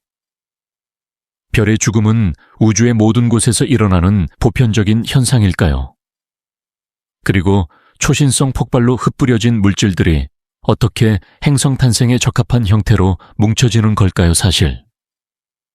우리는 아직 초신성 폭발의 모든 과정을 완전히 이해하지 못하고 있습니다. 특히 초신성 폭발의 충격파가 어떻게 별을 뚫고 지나가는지에 대해서는 물리학자들 사이에서도 여전히 논쟁이 벌어지고 있습니다. 이 모든 것은 우주가 우리가 알고 있는 것보다 훨씬 더 복잡하고 우리가 아직 풀지 못한 수많은 미스터리를 품고 있다는 것을 보여줍니다. 별들의 무덤은 곧 생명의 요람입니다. 우리가 오늘 밤 편안하게 잠자리에 들 때 우리를 둘러싼 모든 것들은 별들의 마지막 숨결로 만들어진 것들입니다. 우리는 이 사실을 잊지 않아야 합니다. 우리의 존재는 우주의 가장 깊은 곳에 있는 별들의 이야기와 연결되어 있습니다. 우리는 단지 이 행성에 잠시 머무는 존재가 아니라 우주 역사의 일부이자 우주 그 자체입니다. 지난밤 우리는 초신성 폭발, 즉 별의 장엄한 죽음이 어떻게 새로운 생명의 재료를 우주에 뿌렸는지 이야기했습니다. 별들의 무덤이 결국 우리의 요람이 되었다는 사실을 기억하실 겁니다. 오늘은 이 모든 우주적 현상들, 즉 별의 탄생과 죽음, 은하의 춤, 그리고 모든 물질의 순환이 어떻게 하나의 거대한 교향곡을 이루는지에 대해 이야기해 볼까 합니다. 우주의 진화, 그것은 마치 거대한 오케스트라의 연주와 같습니다. 빅뱅 이후 우주는 끊임없이 팽창하고 식어왔습니다. 이 과정은 마치 오케스트라의 서곡처럼 우주의 기본 멜로디를 설정했습니다. 우주가 충분히 식었을 때 수소와 헬륨 가스 구름이 형성되었고 중력이라는 지휘자가 그 구름들을 모아 최초의 별과 은하를 만들었습니다. 이것은 오케스트라의 첫 번째 음표 혹은 첫 번째 악장의 시작이었습니다. 이 첫 번째 악장은 단순했지만 앞으로 펼쳐질 복잡하고 아름다운 음악의 기초를 놓았습니다. 이후 최초의 별들이 죽고 폭발하면서 무거운 원소들을 우주에 흩뿌렸습니다. 이 원소들은 다음 세대 별들의 탄생에 사용되었습니다. 마치 한 악장의 연주가 끝나고 그 여운이 다음 악장의 분위기를 결정하듯이 최초의 별들은 우주의 새로운 악장들을 위한 재료를 제공했습니다. 별들이 만들어낸 탄소, 산소, 철분은 새로운 행성들을 만들었고 그 행성들 중 일부는 지구처럼 생명체를 품을 수 있는 환경을 갖추게 되었습니다. 우리는 제임스 웹 우주망원경이 포착한 사진들을 통해 이 거대한 오케스트라의 다양한 악기들을 볼 수 있습니다. 거대한 가스 기둥 속에서 갓 태어난 아기 별들은 마치 맑은 플루트 소리를 내는 것처럼 보입니다. 은하들이 서로 합쳐지는 모습은 마치 격렬한 심벌주 소리처럼 혼란스러우면서도 장엄한 순간을 연출합니다. 은하단 속에서 중력 렌즈 현상으로 왜곡된 빛의 줄무늬들은 복잡하고 아름다운 하프 소리처럼 보입니다.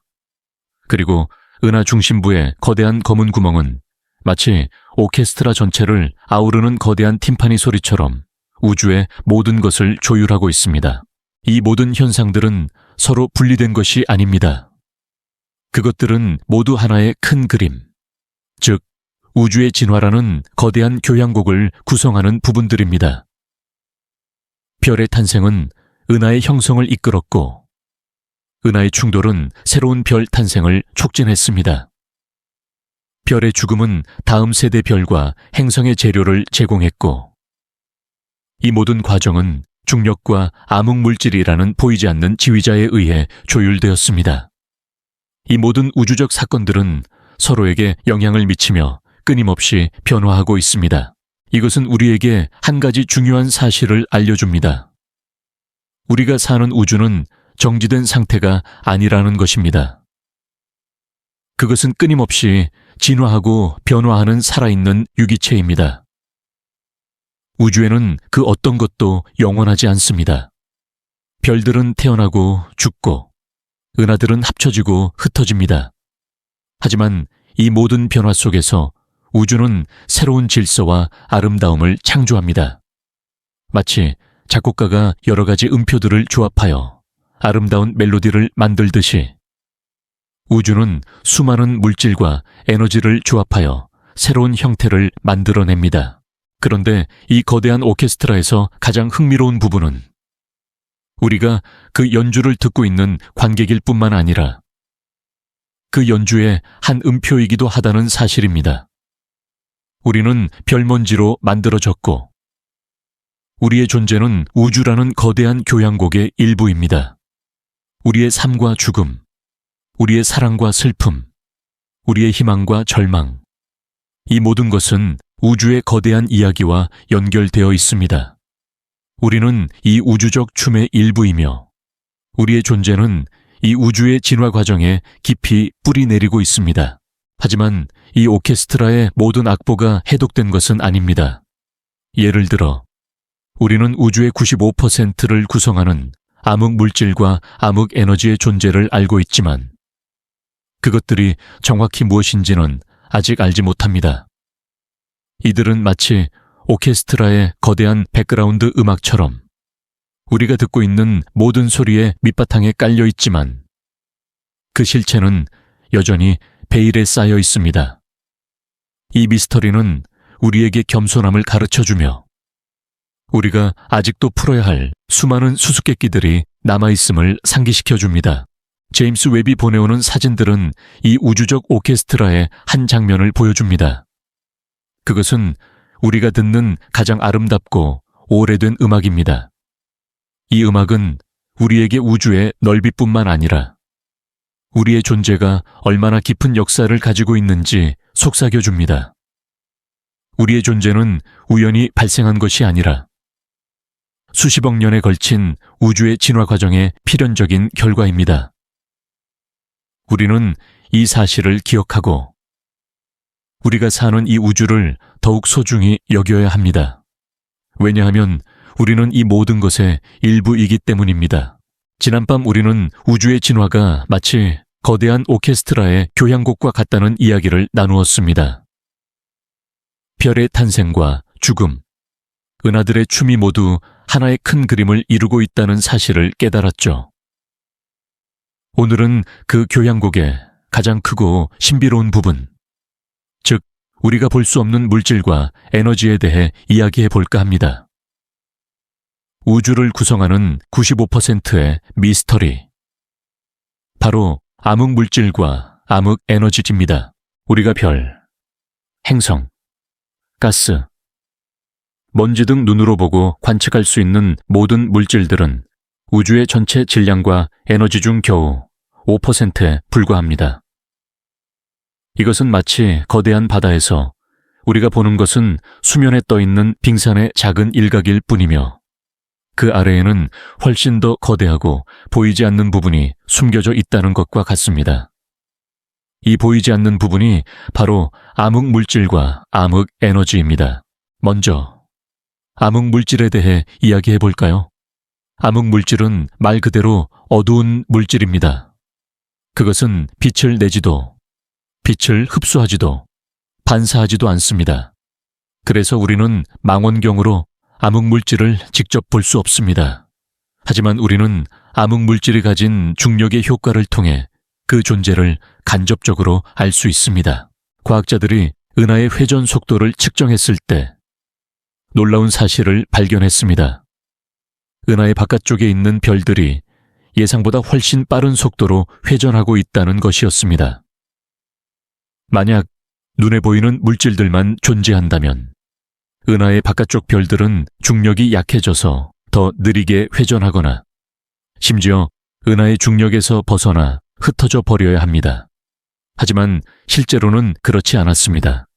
이것은 은하를 묶어두는 눈에 보이지 않는 거대한 중력의 힘이 존재한다는 것을 의미했고, 과학자들은 이 미지의 물질을 암흑 물질이라고 부르기 시작했습니다. 암흑 물질은 은하를 둘러싼 거대한 해일로, 즉 후광처럼 존재하며 은하의 형태를 유지하고 붕괴를 막는 역할을 합니다. 또한 지난밤에 이야기했던 중력 렌즈 현상 역시 암흑 물질의 존재를 보여주는 강력한 증거입니다. 거대한 은하단 뒤에 있는 먼 은하의 빛이 휘어져 왜곡될 때, 그 휘어진 정도를 분석하면 그곳에 얼마나 많은 질량이 있는지 추정할 수 있습니다. 우리가 눈으로 보는 은하들의 질량을 모두 합쳐도 빛의 궤적을 설명하기에는 턱없이 부족합니다. 이 부족한 질량이 바로 암흑 물질의 존재를 증명하는 것입니다. 제임스 웹은 이 중력 렌즈 현상을 정밀하게 관측함으로써 우주 거미줄을 이루는 암흑 물질의 분포를 더욱 상세하게 지도화하는 데 기여하고 있습니다. 다음으로 더욱 신비로운 암흑 에너지에 대해 이야기해 봅시다. 암흑 에너지는 우주의 팽창을 가속시키는 미지의 힘입니다. 1920년대에 천문학자들은 우주가 팽창하고 있다는 것을 발견했습니다. 처음에는 우주의 팽창 속도가 서서히 느려질 것으로 예상했습니다. 하지만 1990년대 말, 과학자들이 먼 초신성을 관측했을 때 우주의 팽창 속도가 오히려 가속되고 있다는 충격적인 사실을 발견했습니다.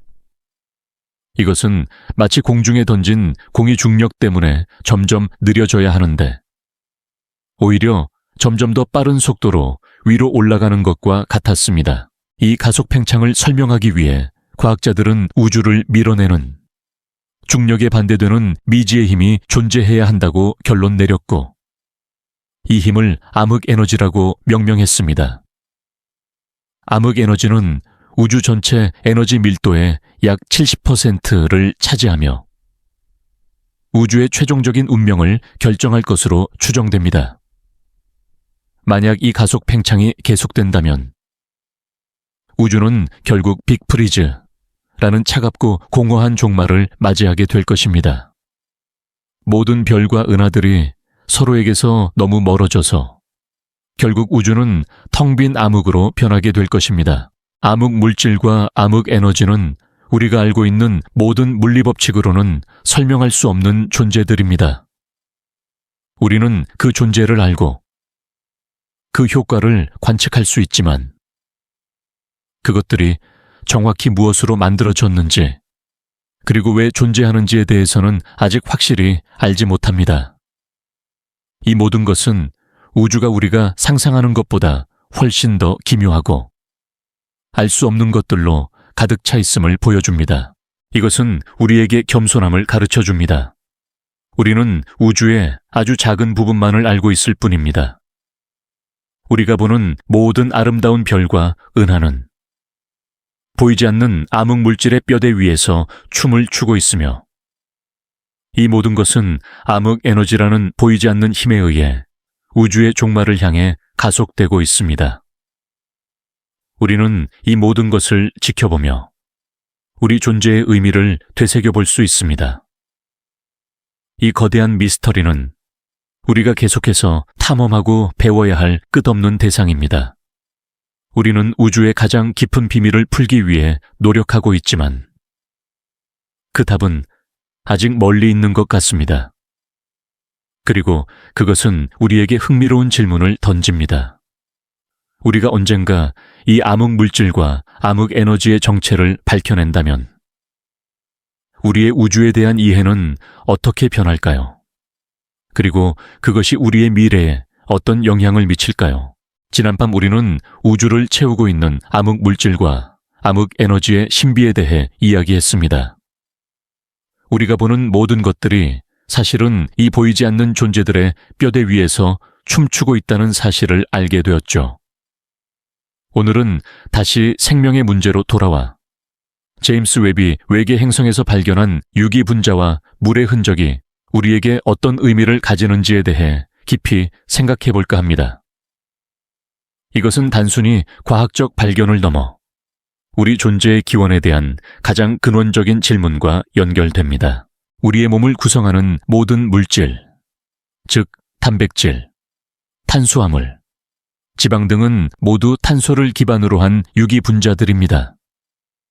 이 유기 분자들은 생명체의 설계도 역할을 하는 DNA와 RNA를 구성하고 생명 활동에 필수적인 효소들을 만듭니다. 지구에서 생명이 탄생하기 위해서는 물과 함께 이러한 유기 분자들이 필수적이었습니다. 제임스 웹은 외계 행성의 대기를 분석하여 물의 흔적뿐만 아니라 메탄이나 이산화탄소와 같은 유기 분자들의 흔적을 찾아내고 있습니다. 이것은 매우 중요한 발견입니다. 물과 유기 분자가 함께 존재한다는 것은 그 행성에서 생명체가 탄생할 수 있는 환경이 조성되어 있을 가능성을 시사하기 때문입니다. 물론 물과 유기 분자가 있다고 해서 반드시 생명체가 존재한다는 보장은 없습니다. 하지만 이 두 가지가 없다면 생명체가 존재할 가능성은 거의 제로에 가깝습니다. 이러한 발견은 우리에게 한 가지 흥미로운 질문을 던집니다. 생명의 탄생은 우연일까요? 아니면 우주 전체에서 흔하게 일어나는 필연적인 사건일까요? 만약 생명의 탄생이 우주적 관점에서 흔한 일이라면 우리 은혜만 수십억 개의 행성들이 생명체를 품고 있을 수도 있습니다. 이것은 우리가 우주에서 고독한 존재가 아닐 수도 있다는 희망을 안겨줍니다. 우리가 만나는 모든 별과 은하들이 사실은 생명이라는 거대한 그림의 일부일 수도 있다는 것이죠. 하지만 동시에 이것은 깊은 철학적 의문을 낳습니다. 만약 우주에 생명체가 흔하다면 그들의 모습은 어떨까요? 그들은 우리처럼 탄소 기반의 생명체일까요? 아니면 규소나 다른 원소를 기반으로 한 전혀 다른 형태일까요? 우리가 생명체를 정의하는 방식 자체가 지구라는 특수한 환경에 갇혀 있는 것은 아닐까요? 우리는 생명체를 자기 복제와 진화라는 두 가지 특징으로 정의하지만 우주의 다른 곳에서는 이와는 다른 방식의 생명체가 존재할 수도 있습니다. 이 모든 것은 우리에게 우리가 알고 있는 것만이 전부가 아니라는 겸손함을 가르쳐 줍니다. 지구에서 생명이 탄생한 과정은 아직도 수많은 미스터리를 품고 있습니다. 원시지구의 뜨겁고 독성이 강했던 환경에서 어떻게 무기물들이 결합하여 최초의 유기분자를 만들었고 그 유기분자들이 어떻게 자기 복제를 할 수 있는 최초의 세포를 만들었는지는 여전히 과학자들이 풀지 못한 수수께끼입니다. 생명의 기원은 과학의 영역과 철학의 영역을 동시에 아우르는 가장 난해한 질문 중 하나입니다. 제임스 웹이 외계 행성의 대기에서 발견한 유기 분자들은 이 질문에 대한 새로운 실마리를 제공합니다. 그 발견은 우주가 생명체가 탄생할 수 있는 재료들을 풍부하게 제공하고 있음을 보여줍니다. 생명의 씨앗은 우주 전체에 널리 퍼져 있을 수도 있습니다. 마치 들판에 뿌려진 씨앗처럼 말이죠. 우리가 사는 지구라는 행성은 그 씨앗이 우연히 싹을 틔운 특별한 장소일 수도 있고, 아니면 그저 수많은 싹들 중 하나일 수도 있습니다. 이것은 우리에게 우주적 관점에서 우리 자신의 존재를 되돌아보게 합니다. 우리는 고독한 존재일까요? 아니면 거대한 생명의 네트워크에 속한 작은 점일까요? 이 질문에 대한 해답은 우리가 어디로 나아갈지에 대한 중요한 방향을 제시할 것입니다. 만약 우리가 외계 생명체를 발견한다면 그것은 인류 역사의 가장 중요한 순간이 될 것입니다. 우리는 더 이상 우주의 유일한 지성체가 아닐 것이며 우리의 모든 과학, 역사, 철학은 새로운 관점에서 재해석되어야 할 것입니다. 하지만 이 탐사는 동시에 우리에게 우리 존재의 취약함을 상기시켜 줍니다. 우주의 거대한 스케일에서 우리는 한 점에 불과합니다. 우리가 사는 행성은 우주적 재앙, 예를 들어 소행성 충돌이나 초신성 폭발에 취약합니다. 우리가 이 모든 것을 극복하고 살아남을 수 있을까요? 이 질문에 대한 해답은 아무도 알 수 없습니다. 제임스 웹은 우리에게 우주의 아름다움과 신비를 보여주지만 동시에 우리의 고독하고 취약한 위치를 일깨워 줍니다. 그것은 우리가 사는 이 푸른 행성을 더욱 소중히 여겨야 할 이유가 됩니다. 지난밤 우리는 외계 행성에서 발견된 물과 유기 분자가 우리에게 던지는 희망과 동시에 생명의 기원에 대한 근원적인 질문에 대해 생각해 보았습니다. 오늘은 이 희망과 고독 사이에서 우리가 마주하는 가장 흥미로운 역설, 즉 페르미 역설에 대해 이야기할까 합니다. 이 역설은 우주의 광대함과 우리의 고독한 존재를 동시에 드러내는 거울과 같습니다. 페르미 역설은 아주 간단한 질문에서 시작됩니다. 이탈리아의 물리학자 엔리코 페르미는 어느 날 점심 식사를 하던 중 동료들에게 이렇게 물었다고 합니다. 은하계에는 수십억 개의 별들이 있고 그중 수십억 개의 행성이 있을 텐데 왜 우리는 외계 지적 생명체의 어떤 흔적도 찾을 수 없는가? 이 질문은 페르미 역설이라는 이름으로 알려지게 되었습니다. 우리가 지난밤에 이야기했듯이 우주에는 수많은 별들이 존재하고 그중 많은 별들이 지구와 비슷한 환경을 가진 행성들을 품고 있을 가능성이 높습니다. 그렇다면 왜 우리는 아직까지도 어떤 외계 문명의 신호도, 흔적도 발견하지 못했을까요? 이것은 마치 거대한 축구 경기장에 수십억 명의 사람들이 모여 있는데 그 누구의 목소리도 들리지 않는 것과 같습니다. 이 침묵은 우리에게 깊은 불안감을 안겨줍니다. 이 역설을 설명하기 위해 수많은 가설들이 제기되었습니다. 그중 몇 가지를 함께 생각해 보도록 하죠. 첫 번째 가설은 희귀한 지구 가설입니다. 이 가설에 따르면 생명이 탄생하고 진화하여 지적 문명으로 발전하기 위해서는 너무나 많은 우연과 행운이 필요해서 사실 지구는 우주에서 매우 희귀한 존재일지도 모른다는 것입니다. 예를 들어 지구는 생명체가 살기에 적절한 태양과의 거리에 위치해 있고 거대한 행성인 목성이 지구로 향하는 혜성과 소행성을 막아주는 방패 역할을 하며 달의 존재가 지구의 자전축을 안정시켜 기후 변화를 완화하는 등 수많은 특별한 조건들이 충족되어야만 했습니다. 이 모든 것들이 완벽하게 맞아떨어지지 않았다면 지구에 생명체가 탄생하는 것은 불가능했을지도 모릅니다. 이 가설이 맞다면 우리는 우주에서 정말로 유일하고 고독한 존재일 것입니다. 두 번째 가설은 대여과기 가설입니다. 이 가설은 지적 문명이 우주에 널리 퍼져 있더라도 그들이 스스로를 파괴하는 대여과기라는 거대한 장벽을 넘지 못했을 것이라고 주장합니다. 이 대여과기는 문명의 발전의 필수적인 단계일 수도 있습니다. 예를 들어 핵전쟁이나 환경 파괴, 혹은 인공지능의 통제 불능과 같은 기술적 특이점을 넘지 못하고 스스로를 파괴하는 것입니다. 만약 이 대여과기가 존재한다면 인류 역시 언젠가는 이 장벽에 부딪히게 될 것입니다. 우리가 외계 문명을 발견하지 못하는 이유는 그들이 우리에게 도달하기 전에 이미 사라져 버렸기 때문일 수도 있습니다. 이 가설은 우리에게 깊은 절망과 함께 경고를 던져줍니다. 세 번째 가설은 우리보다 훨씬 더 발전한 문명이 존재한다는 것입니다.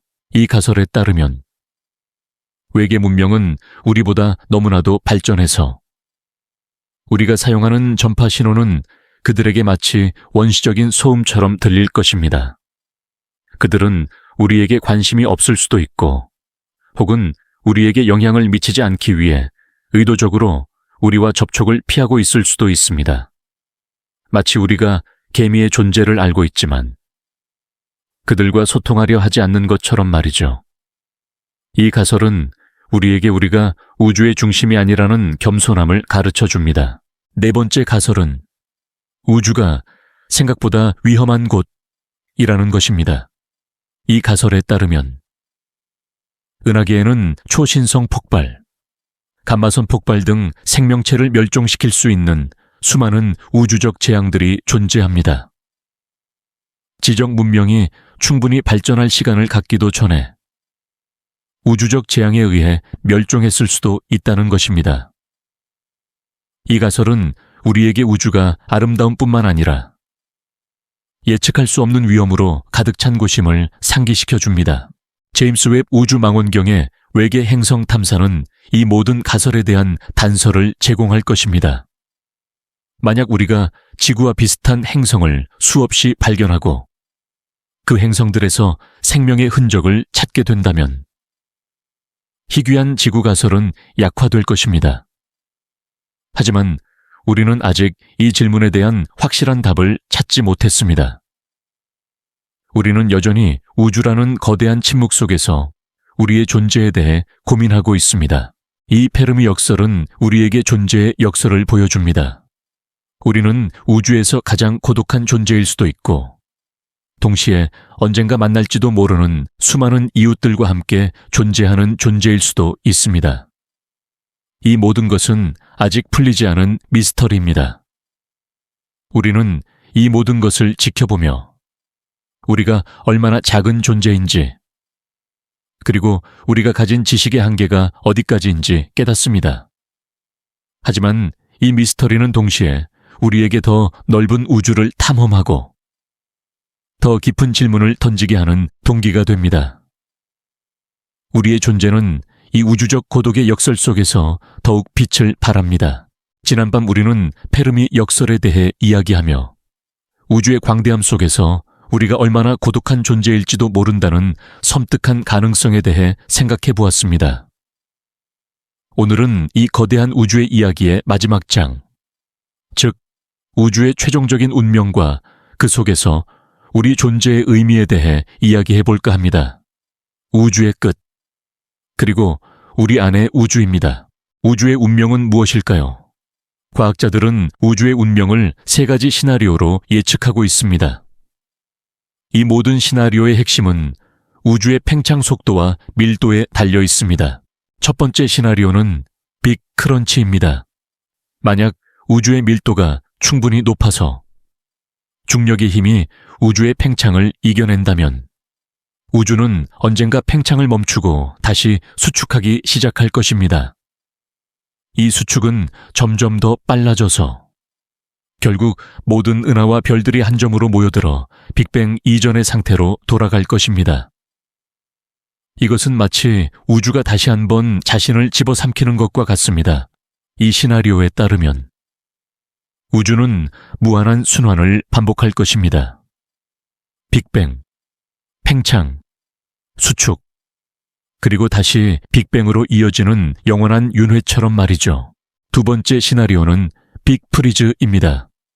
만약 우주의 밀도가 너무 낮아서 중력의 힘이 우주의 팽창을 막지 못한다면 우주는 계속해서 팽창하고 식어갈 것입니다. 이 시나리오에서는 모든 별들이 연료를 모두 소진하고 우주는 점점 더 어두워지고 차가워질 것입니다. 은하들은 서로에게서 너무 멀어져서 서로의 빛을 볼 수 없게 될 것입니다. 결국 우주는 절대 0도에 가까운 차가운 암흑으로 변하고 모든 생명 활동은 불가능해질 것입니다. 이것은 우주의 차가운 죽음이자 모든 것의 정지입니다. 세 번째 시나리오는 빅립입니다. 이 시나리오는 암흑 에너지의 존재가 발견된 이후 더욱 설득력을 얻고 있습니다. 만약 암흑 에너지가 우주를 밀어내는 힘이 너무나도 강력해서 우주의 팽창 속도가 계속해서 가속된다면 우주는 결국 모든 것을 찢어 놓을 것입니다. 먼저 은하단이 붕괴하고 다음으로 은하가 붕괴하고 별과 행성들이 흩어질 것입니다. 결국 원자들조차도 서로에게서 떨어져 나가고 모든 것은 산산조각 날 것입니다. 이것은 우주의 격렬한 파멸입니다. 제임스 웹 우주망원경의 관측은 우주의 팽창 속도가 가속되고 있다는 것을 확인해주고 있습니다. 따라서 현재로서는 빅프리즈나 빅립 시나리오가 가장 가능성이 높다고 여겨집니다. 하지만 우리는 아직 암흑 에너지가 정확히 무엇인지 그리고 그 힘이 미래에 어떻게 변할지 알지 못합니다. 우주의 최종적인 운명은 여전히 거대한 미스터리로 남아 있습니다. 이러한 우주의 종말론적 시나리오는 우리에게 깊은 철학적 질문을 던집니다. 만약 우주가 결국 차갑고 어두운 죽음을 맞이하거나 산산조각 나는 파멸을 맞이한다면 우리의 존재는 어떤 의미를 가질까요? 우리의 모든 노력과 사랑, 우리의 모든 과학과 예술은 결국 무의미한 것이 될까요? 여기서 우리는 관점을 전환해야 합니다. 우주의 끝을 생각하는 것은 동시에 우리의 존재가 얼마나 소중한 순간인지 깨닫게 해줍니다. 우리는 수많은 우연의 연속 속에서 탄생한 존재들입니다.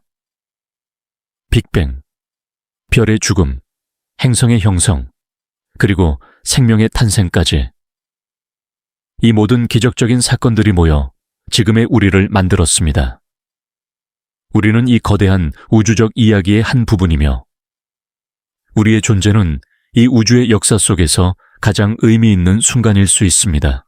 우주의 끝은 멀리 있지만 우리 안의 우주는 지금 이 순간에도 존재합니다. 우리 몸을 구성하는 원자들은 별먼지로 만들어졌고 우리 뇌 속에서 번뜩이는 생각들은 수십억 년에 걸쳐 진화해온 복잡한 신경망의 결과입니다. 우리의 의식은 우주가 스스로를 인식하는 방식일지도 모릅니다.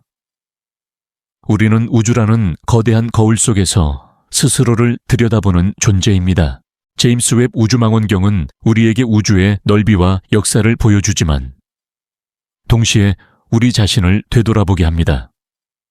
우리가 보는 모든 경이로운 사진들은 우리 자신과 연결되어 있습니다. 우리는 이 모든 것을 볼 수 있는 눈을 가지고 있고 이 모든 것을 이해할 수 있는 지성을 가지고 있습니다. 이 모든 것은 우주의 가장 깊은 미스터리입니다. 왜 우주는 스스로를 인식하는 존재를 창조했을까요? 왜 우리는 이 모든 것을 알고 싶어 할까요? 이 질문에 대한 대답은 아직 아무도 모릅니다. 하지만 이 질문을 던지는 것만으로도 우리의 존재는 의미를 가집니다. 우리는 이 거대한 우주 속에서 가장 빛나는 존재들입니다. 우리의 삶은 짧고 덧없을지 모르지만 우리의 이야기는 우주적 이야기와 때려야 뗄 수 없는 관계를 가지고 있습니다. 우리는 이 사실을 잊지 않아야 합니다. 우리의 존재는 우주의 끝에서조차 빛을 낼 수 있습니다. 지난밤 우리는 우주의 최종적인 운명, 즉 우주의 끝에 대해 이야기하며 그 속에서 우리 존재의 의미를 되새겨 보았습니다. 우주가 차가운 죽음을 맞이하든 격렬한 파멸을 맞이하든 우리의 삶은 그 자체로 의미를 가진다는 사실을 깨달았죠. 오늘은 우리가 지금까지 함께 탐험했던 모든 여정을 한데 모아 제임스 웹 우주망원경이 우리에게 던지는 궁극적인 질문에 대해 이야기하며 이 모든 이야기를 마무리할까 합니다. 우리의 여정은 한 거울에서 시작되었습니다. 그 거울은 단순히 우리의 모습을 비추는 거울이 아니라 우주의 가장 오래된 과거를 비추는 마법의 거울이었습니다. 제임스 웹 우주망원경이라는 그 거울은 빛의 오래된 이야기를 해독하여 우리에게 수십억 년 전의 풍경을 보여주었습니다. 우리는 그 거울을 통해 우주의 가장 원시적인 상태를 엿보았고 최초의 별들이 어떻게 태어났는지 그리고 그들의 죽음이 어떻게 새로운 생명의 재료를 만들었는지 보았습니다. 우리는 우주의 거대한 거미줄, 즉 은하 필라멘트와 은하단의 모습을 보았습니다. 은하들이 서로에게 영향을 미치며 춤을 추는 모습을 통해 우주가 정지된 공간이 아니라 끊임없이 변화하고 진화하는 살아있는 유기체임을 깨달았습니다.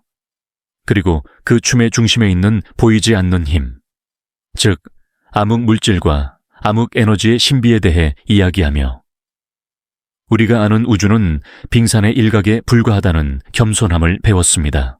또한 우리는 외계 행성의 신비로운 숨결을 탐사하며 우주에서 우리의 고독한 위치에 대해 고민했습니다.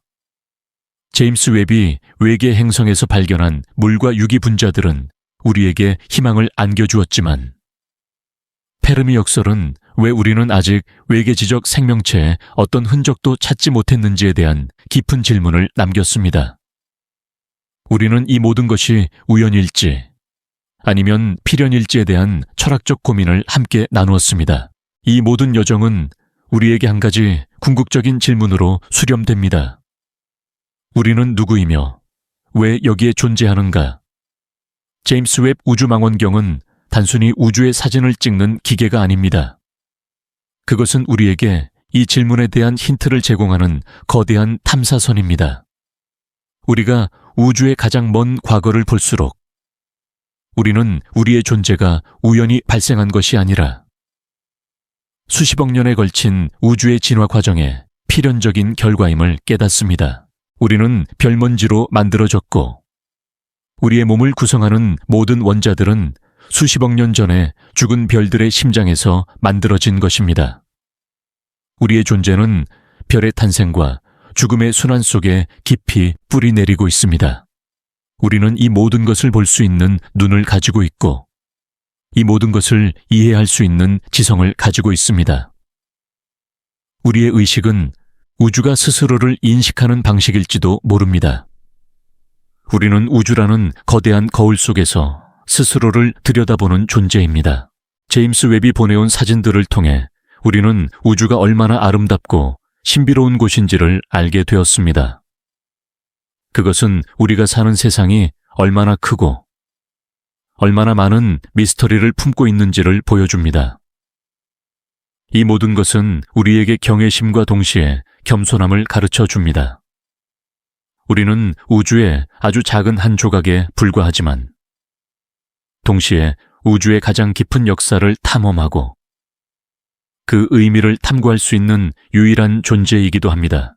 우리가 우주의 끝을 생각하며 우리의 삶을 되돌아볼 때 우리는 우리의 삶이 얼마나 소중한 순간인지 깨닫습니다. 우리의 존재는 찰나에 불과할지 모르지만 우리가 가진 사랑과 희망, 우리의 모든 노력은 우주적 이야기 속에서 빛을 발할 것입니다. 제임스 웹은 우리에게 우리가 우주와 떼려야 뗄 수 없는 관계를 가지고 있음을 속삭여줍니다. 우리는 이 우주적 오케스트라의 한 음표이며 우리의 삶은 이 우주의 가장 아름다운 멜로디의 일부입니다. 우리가 함께했던 이 모든 여정은 우리에게 하나의 진실을 속삭입니다. 우주를 이해하는 것은 결국 우리 자신을 이해하는 것입니다. 우리가 우주의 가장 깊은 곳을 탐험할수록 우리는 우리의 존재가 얼마나 깊고 의미 있는지를 깨닫게 됩니다. 제임스 웹의 거울은 우주를 비추는 동시에 우리 자신의 가장 깊은 곳을 비추고 있습니다.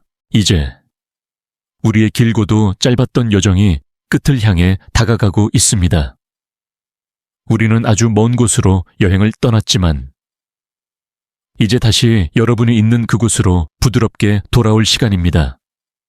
우주의 무한한 공간과 시간을 가로지르며 별들의 탄생과 죽음, 은하들의 춤, 그리고 우주의 끝에 대한 이야기를 나누었습니다. 이 모든 것이 여러분의 마음속에 부드러운 속삭임으로 남아있기를 바랍니다. 이제 깊고 부드러운 숨을 한번 들이마시고 천천히 내쉬어 보세요. 여러분을 둘러싼 모든 공기의 감촉을 느끼고 여러분이 누워있는 침대의 포근함을 느껴보세요. 마지막으로 한 번 더 여쭤보고 싶네요.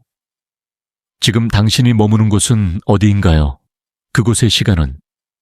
지금 이 순간 어떻게 흐르고 있나요? 이 모든 이야기가 여러분에게 편안함과 깊은 평화를 가져다 주었기를 바랍니다. 만약 이 이야기가 여러분에게 조금이라도 도움이 되었다면 부디 편안한 마음으로 이 채널을 기억해 주세요. 그리고 이 모든 이야기들이 여러분의 꿈속으로 스며들어 아름다운 별빛처럼 반짝이기를 바랍니다. 편안히 주무세요. 나의 동반자여, 당신이 언제 어디에 있든 달콤한 꿈 꾸시길 바랍니다.